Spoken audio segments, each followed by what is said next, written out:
अच्छा, soil salinity में कहते हैं सॉइल सैलिनिटी का मतलब होता है कि सॉइल के अंदर जिसमें आप अपनी क्रॉप्स लगाते हैं उसके अंदर हमारे सॉल्ट्स का कॉन्सेंट्रेशन ज़्यादा हो जाता है। इसको उर्दू में सेम और थोर वाली ज़मीन कहा जाता है। यहाँ पे जहाँ पे प्लांट्स लगाए जाते हैं वहाँ पे जिस एरिया में उनकी रूट्स डेवलप होती हैं वहाँ पे सॉइल कॉन्सेंट्रेशन ज़्यादा होने की वजह से आहिस्ता आहिस्ता आपकी फसलें उगना ख़त्म हो जाती हैं और पैदावार बहुत थोड़ी हो जाती है। सॉल्ट्स उस ज़मीन को बिल्कुल ख़राब बंजर करके रख देता है और वो जो आपकी कभी पहले बिल्कुल ज़रख़ेज़ ज़मीन होती थी अब वो बिल्कुल ख़त्म हो जाती है, बंजर हो जाती है, सॉल्ट की कॉन्सेंट्रेशन ज़्यादा हो जाने की वजह से। अब कौन सी ज़मीन सेम ज़्यादा या थोड़ ज़्यादा है सॉइल सैलिनिटी का शिकार है, उनके अंदर आपके पास जो कुछ सिम्टम्स आ जाती हैं पौधों में। कैसे आपको नज़र आएगा कि आपकी ज़मीन जो है उसमें सॉल्ट एक्यूमुलेशन है कि एक तो उसकी ग्रोथ बहुत कम हो जाती है, प्लांट्स की जितने आपको चाहिए होते हैं उतने निकलते नहीं हैं या निकलते हैं तो बहुत छोटे कद के पौधे होते हैं, लीव्स उनके छोटे होंगे और नॉर्मल से ज़्यादा डार्क ग्रीन कलर का उनका लीव्स का शेड होगा। ये ज़्यादातर ज़मीनें हमारे यहाँ एरिड और सेमी एरिड रीजन्स यानी बारानी इलाकों में जहाँ बारिशें होती हैं या नहरी पानी अवेलेबल नहीं होता, बारिशें बहुत कम होती हैं, उन इलाकों में या फिर ह्यूमिड या सब ह्यूमिड रीजन में जहाँ नमी का तनासुब हवा में बहुत ज़्यादा रहता हो, उन एरियाज़ में ये ज़्यादा ज़मीनें पाई जाती हैं। इनमें जो सॉल्ट ज़्यादा हो जाते हैं वो सोडियम, कैल्शियम, मैग्नीशियम और बाइकार्बोनेट्स हैं। इनकी अमाउंट सॉइल में ज़्यादा हो जाती है। और दो तरह की आपके पास सॉइल सैलिनिटी आ जाती है। एक कहलाती है प्राइमरी सॉल्ट अफेक्टेड सॉइल होती है कि नेचुरल कॉजेज़ होते हैं, और एक सेकेंडरी सॉल्ट अफेक्टेड सॉइल होती है कि जिसमें कुछ ना कुछ ह्यूमन इम्पैक्ट भी शामिल हो जाता है, पुअर इरिगेशन की वजह से या कुछ और रीजंस हैं कि एक तो कुदरती तौर पे उसमें सोल्यूट कॉन्सेंट्रेशन ज़्यादा है, सॉल्ट्स ज़्यादा हैं। दूसरा यह है कि किसी वजह से हमारी वजह से या किसी और रीज़न की वजह से बाद में उसमें न पहले वो ठीक थी और बाद में उसके अंदर जो है वो शामिल हो गए हैं। तो प्राइमरी सॉल्ट अफेक्टेड सॉइल को अगर देखें तो इसके अंदर सॉल्ट्स जो हैं वो नेचुरल रीजन की वजह से पहले से ही उसके अंदर मौजूद होते हैं या आहिस्ता आहिस्ता डेवलप हो जाते हैं।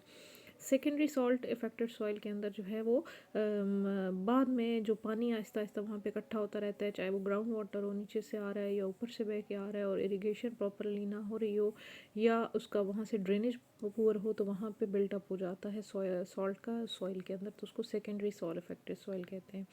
कॉजेज़ पे आ जाएँ तो आपके पास नेचुरल कॉजेज़ प्राइमरी सैलिनिटी जो होती है उसमें सबसे मेजर रोल क्लाइमेट का है, एनवायरनमेंट कैसा है, एरिड और सेमी एरिड यानी बारानी इलाके जहाँ पे नहरी इलाका नहीं होता, करीब नहरें नहीं हैं और बारिशों पे निसार होता है सारी खेती बाड़ी का, उनको एरिड एरियाज़ या सेमी एरिड कहा जाता है। यहाँ पे जहाँ पे रेनफॉल कम है और धूप ज़्यादा हो तो एवापोरेशन का रेट भी ज़्यादा होता है। फिर लोकेशन है कि अगर ऐसी जगह है जहाँ पे समंदर के बिल्कुल किनारे वाली ज़मीनें हैं, वहाँ पे अगर फील्ड्स बना लिए गए हैं और स्प्रे के लिए अगर समंदर का पानी इस्तेमाल किया जा रहा है तो जो कि हाईली जो है वो सॉल्यूट कंसंट्रेशन उसमें बहुत ज़्यादा होती है, नमकियात बहुत ज़्यादा होते हैं, तो इसलिए वहाँ पे मसाइल पैदा हो जाते हैं इस तरह के। या फिर अगर आपकी सॉइल या एरिया ऐसा है जो समंदर से कुछ फासले पे है तो पानी वहाँ से सीप करके भी समंदरी पानी वहाँ तक पहुँच जाता है। फिर है जी पानी हाइड्रोलॉजी कि उसमें वाटर की क्या कंटेंट है। अगर ज़मीन के नीचे ग्राउंड वाटर जो है वो टेबल बहुत करीब है, सरफेस के आ गया है, शैलो है यानी बहुत डीप नहीं है, बहुत सरफेस के करीब पानी इकट्ठा हो गया है तो वहाँ पे भी सॉल्यूट का जो है वो सॉल्ट एक्यूमुलेशन का प्रॉब्लम सामने आ सकता है। और जियोमॉर्फोलॉजी की ज़मीन की स्ट्रक्चर कैसी है, जिस ज़मीन में हम जो आपकी सॉइल है उसकी कैसी कॉम्पोजिशन है, उसके अंदर कौन से कंपोनेंट्स हैं, कोई रॉकी एरिया है, पहाड़ी पथरीला एरिया है जहाँ पे ऐसी रॉक्स हैं जिनकी वेदरिंग से उस ज़मीन की मट्टी में शामिल हो गए हैं सॉल्ट्स, तो जियोमॉर्फोलॉजी जो है बेसिक कॉज उस ज़मीन की अपनी शक्ल साख्त कैसी है उसको कहा जाता है। दूसरा सेकेंडरी सैलिनिटी पे आ जाएँ तो इसमें हमारे कुछ सेकेंडरीली इफ़ेक्ट्स हैं जिसमें ह्यूमन इम्पैक्ट ज़्यादा समझ लें है कि इसमें एक्सेसिव इरिगेशन के एक तो आप बिला वजह फ़जूल में पानी लगाते रहें, जिस ज़मीन को अभी पानी की नहीं ज़रूरत या एक बार लगाया और अभी अगला भी उसने एब्जॉर्ब नहीं किया मज़ीद लगा दिया, तो जो ये एक्सेसिव इरिगेशन की जाती है उस वजह से भी, और फिर एवेपोरेशन या ड्रेनेज का प्रॉपर निज़ाम ना हो तो वो पानी वहाँ खड़ा रहने की वजह से ज़्यादा देर तो वहाँ पे भी सॉल्ट की एक्यूमुलेशन उस ज़मीन में हो सकती है। सॉइल टोपोग्राफी का मतलब क्या है, इनएडेक्वेट के उसकी ऊपर की सरफेस जो है वो नॉर्मल नहीं है, डिप्रेस्ड लैंड्स हैं, यानी उसमें पहले ही ऑलरेडी शैलो वाटर टेबल है, ज़मीन से नीचे से पानी बहुत करीब आया हुआ है, और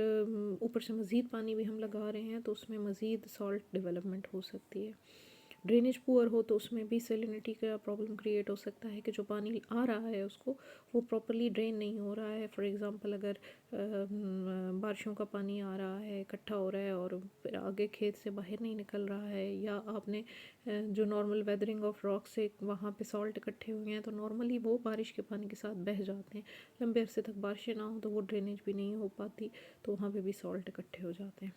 सेलाइन इरिगेशन केमिकल है कि अगर आप फर्टिलाइज़र्स ओवर यूज़ कर रहे हैं तो उसमें भी ये प्रॉब्लम होता है, जिससे बहुत ज़्यादा ये सॉल्यूट्स जो हैं वो इकट्ठे हो जाते हैं। इसमें मेजर अगर कॉज देखी जाए तो पुअर लीचिंग ऑफ सॉल्ट्स है कि सॉल्ट्स अगर आ तो रहे हैं कहीं ना कहीं से, अगर वेदरिंग ऑफ रॉक से आ रहे हैं, चट्टानें टूट रही हैं, आगे पीछे हो रही हैं, जिससे सॉइल के अंदर, आपकी मिट्टी के अंदर सॉल्ट शामिल हो रहे हैं, तो उसका वापस वहाँ से निकलना बहुत ज़रूरी होता है कि बारिश का पानी आए, वहाँ से पानी के साथ वो सॉल्ट्स बह के दरिया में जाएँ और फाइनली अल्टीमेटली वो ओशन में चले जाते हैं। ये नेचुरल रूट है। लेकिन अगर बारिशें नहीं हो रही हैं, पुअर रेनफॉल है, पुअर ड्रेनेज है, उस ज़मीन से प्रॉपरली पानी बाहर नहीं निकल रहा है, तो वहाँ पे सॉल्यूट इकट्ठा हो जाता है, जिसकी वजह से ये प्रॉब्लम क्रिएट होता है। पानी की इरिगेशन के प्रॉब्लम्स मैंने बताया है, जैसे कि बार बार पानी दे दिया जाता है, बिला ज़रूरत पानी दे दिया जाता है, या नमकीन पानी इस्तेमाल कर लिया जाता है। ऐसा पानी स्पेशली वो इलाके जो ऐसे एरियाज़ में हैं, जैसे समंदरों के करीब वाले इलाके या सॉल्ट रेंज के करीब वाले इलाके, जहाँ ज़मीन में ऑलरेडी नमकियात हैं, तो उस पानी में भी नमकियात होते हैं, तो उसको अगर बार बार इस्तेमाल किया जाए तो उन ज़मीनों में ये बहुत मसाइल हमारे सामने आते हैं। ग्राउंड वाटर अगर सरफेस के बहुत करीब आ गया है, ज़मीन का जो ज़र ज़मीन पानी होता है उसकी सरफेस के अगर करीब वाटर टेबल पहुंच चुका है, तो उन ज़मीनों में भी पानी ज़्यादा देर खड़ा रहने की वजह से जब वाटर एवेपोरेट होगा तो सॉल्यूट सारा जो है सॉल्ट वहीं पे कम्युलेट हो जाता है, जिसकी वजह से ये प्रॉब्लम क्रिएट होता है।